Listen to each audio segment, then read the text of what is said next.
You know I have to talk about the Patrice O'Neal documentary. If you know me, you know how important Patrice is to me just as an artist. I mean, he really is one of my favorite artists of all time.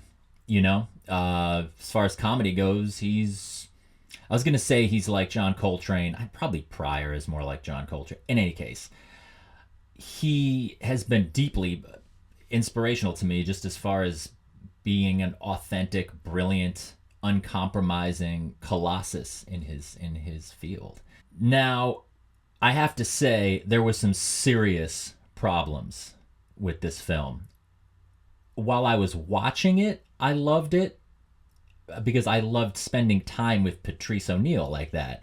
And of course, I loved to hear all the other comics talk about how amazing he was. And I especially loved hearing from his stepdaughter and hearing from his wife or partner, who I had never really heard from. And they're just beautiful people, just so incredible. It's great to hear about what a great father he was. To This stepdaughter wasn't even biologically his kid. So, I mean, there was a lot of beauty there, of course. But if we're talking about an artist who is known first and foremost for honesty, brutal honesty, that's the word they use the most: honest, honest, honest, honest. This movie was not fully honest at all. I don't know if I even blame the individuals involved in making the movie for these problems in it.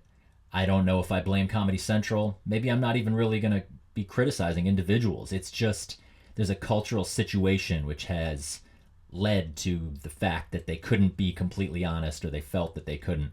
And it really sucks. It was really a problem in the movie for me. The two things that were missing, that were erased from his life, that is really kind of shocking to me. One is his prison time that he did when he was a teenager. Huge thing in his life. To act like it's not is crazy. So they erased his prison time that he did, and they erased Opie and Anthony, basically, his time on the Opie and Anthony show. Of course, they mentioned Opie and Anthony, and they had Opie speak for 2 minutes. Patrice was honest. They didn't have Anthony Cumia they didn't even have him speak at all. And there are reasons for that if you know, you know. If you don't know, I'm going to tell you. But it still is inexcusable that he was not in the movie. Okay, so Patrice O'Neal's prison time that he did, he was a teenager, okay?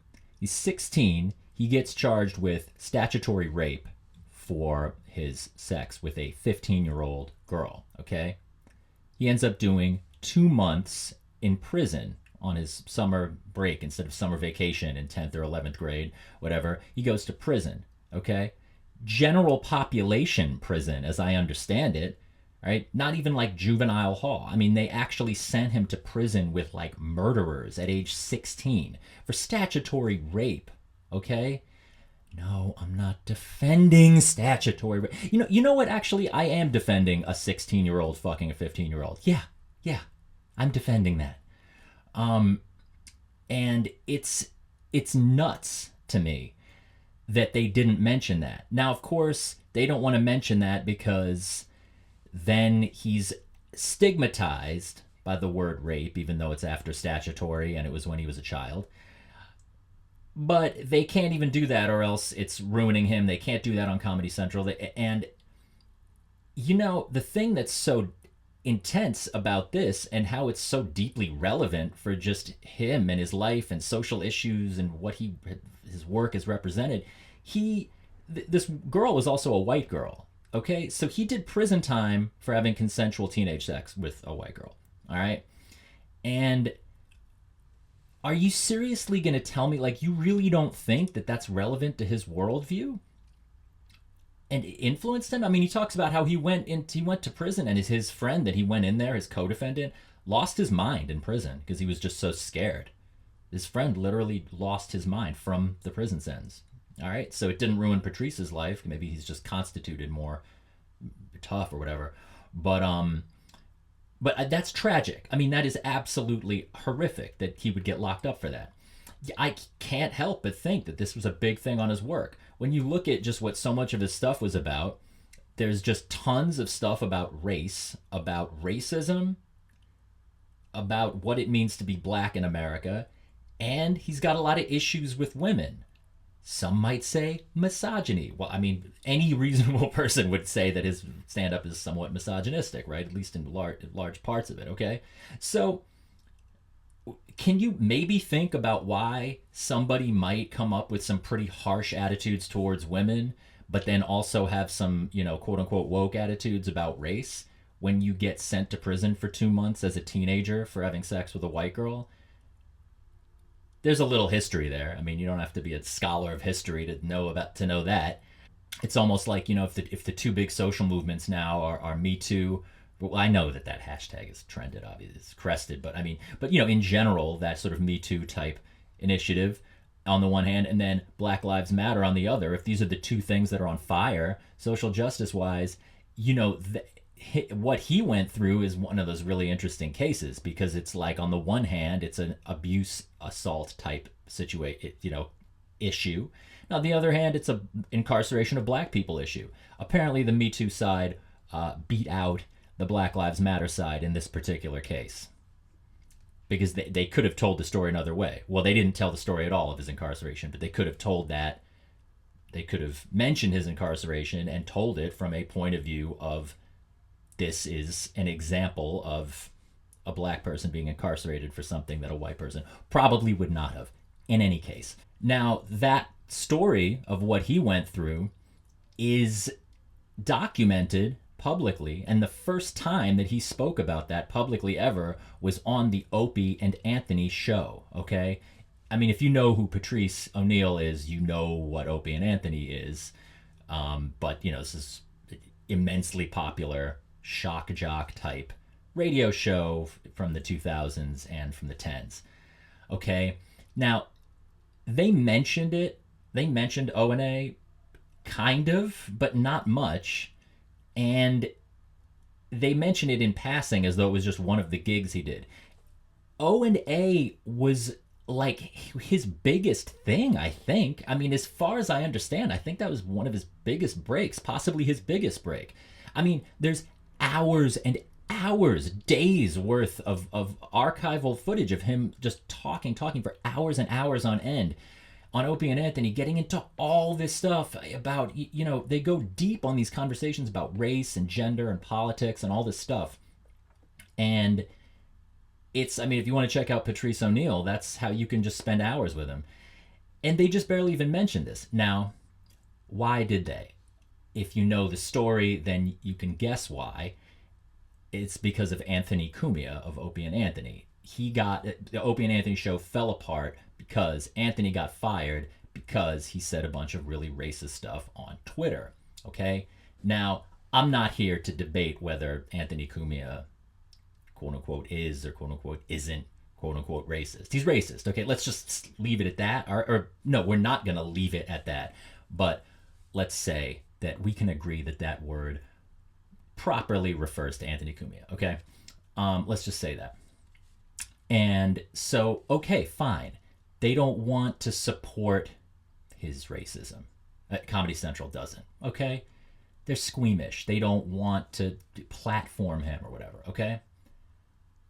I understand that's maybe uncomfortable for you, but this man not only gave Patrice his biggest break, but they were friends. They were like close friends, as I understand it. I mean, there's love on that show, with Anthony being kind of racist and Patrice arguing with him for hours and hours, calling him racist, calling him out for his perceptions about race. And they go at it. And time and again, you hear Patrice, between these two friends, you hear Patrice actually convince Anthony of stuff, or at least to get Anthony to concede on the air, like, yeah, you're right, And, he would be yelling at Anthony about stuff. This was, in the mid 2000s, early 10s, before any of this stuff was part of the, day-to-day mainstream discourse. He would be talking about stuff like mass incarceration, white privilege. He doesn't use these words because he's funny. He's not a textbook. But, Yeah, I mean, he would talk about those issues. And he was very advanced on that stuff. And he would say to Anthony, he's like, you racist motherfucker, you really just don't see, you guys are fucking racist. I mean, he would call him out, and I do not see how you can make this movie and not have Anthony Cumia in it. I do not understand. This is not me defending Cumia as a man. It's not me claiming that he isn't racist. It's defending that he should have been in the movie. That really was difficult for me to comprehend. It was hard for me to see that. I mean, Patrice, one of his bits that he would do about race. I mean, there was this thing where he's like, I like a little racism. I kind of like, I like when white people are honest. He likes honesty. Okay, he liked honest talk, and he would rather hear Anthony Cumia be honestly racist than to hear, hypocritical liberal stuff. I mean, even Patrice would even talk about microaggressions. He wouldn't use that word, but he would say, he'd talk about, passive aggressive horse shit, he would call it, white passive aggressive horse shit. And Anthony Cumia is not passive aggressive. He's a very aggressively racist person. I'm not complaining that people don't want to work with him and do XYZ with him. If you say stuff that people find disgusting and offensive, then they won't want to work with you and you'll get fired from stuff. I have no problem with any of that. But what I have a problem with is when people cancel the past. Don't go canceling what happened in the past, okay? So when you're making a movie about someone and a huge chunk of their life is spent, a huge chunk of their professional and personal emotional life and their work, Patrice's presence on Opie and Anthony was work as far as I'm concerned.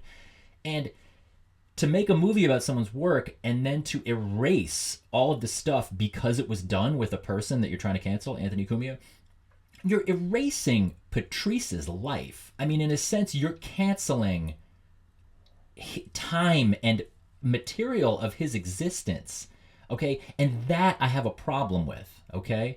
It's just not right, because it's like you cancel a person and then you start canceling all the cords that connected them to everyone else. And it starts to compromise other people's lives when you have this like amnesia, I mean, I've seen this in music too. I saw someone, and I don't want to call this person out because I actually love this person who I'm talking about. So this is not about the person, but I know someone who was reposting some top 10 lists that they did, like their top 10 metal records from like 2010 and 11.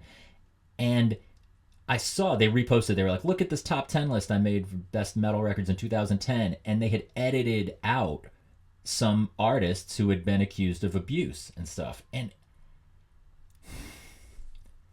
there's something creepy about that to me. There really is. I understand maybe the person had to do it for their career, but that really, you're going to say this is a stretch, but that has Stalin energy to it.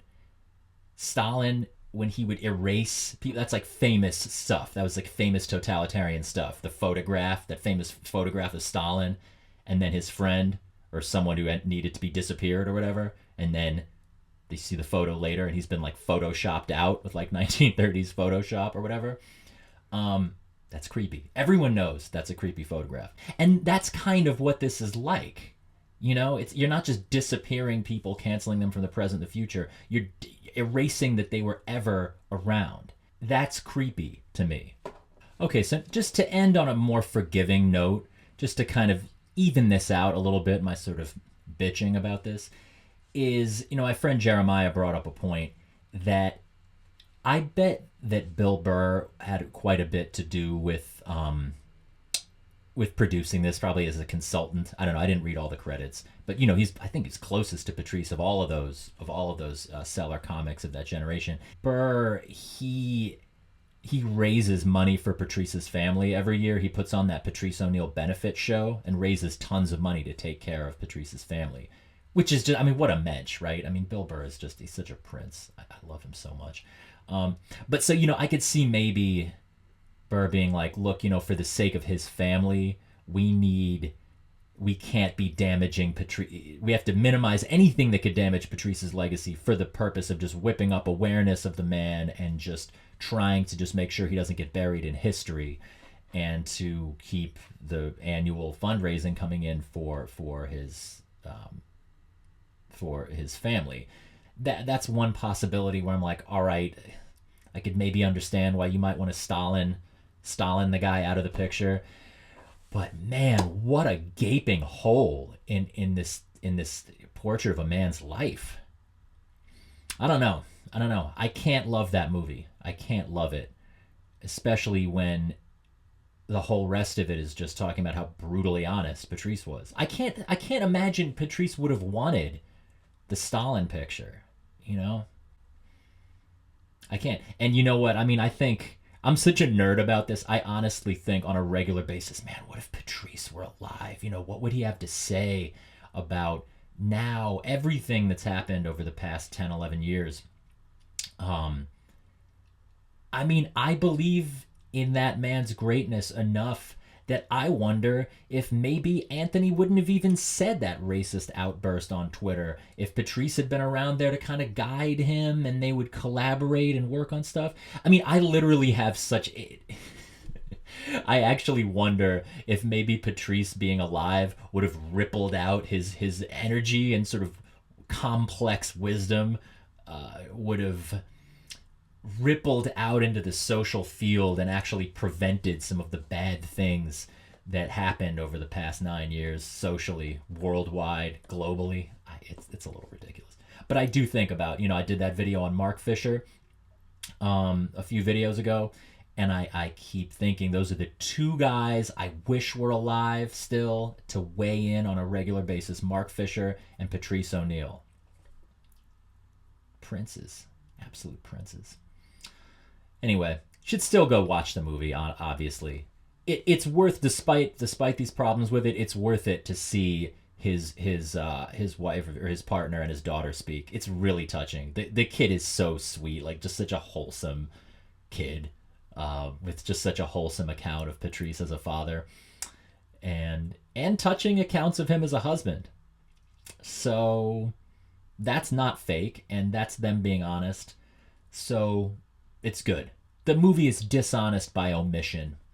It's not dishonest in other ways. It's just lying by omission, I guess you could say. Of course, yeah. It's easy for me to complain about this stuff, but yeah, that's my take on the Patrice movie. I guess now I have to watch the Adam Curtis movie and comment on that. I don't have to do that at all. Who cares? It's being talked about enough. Anyway,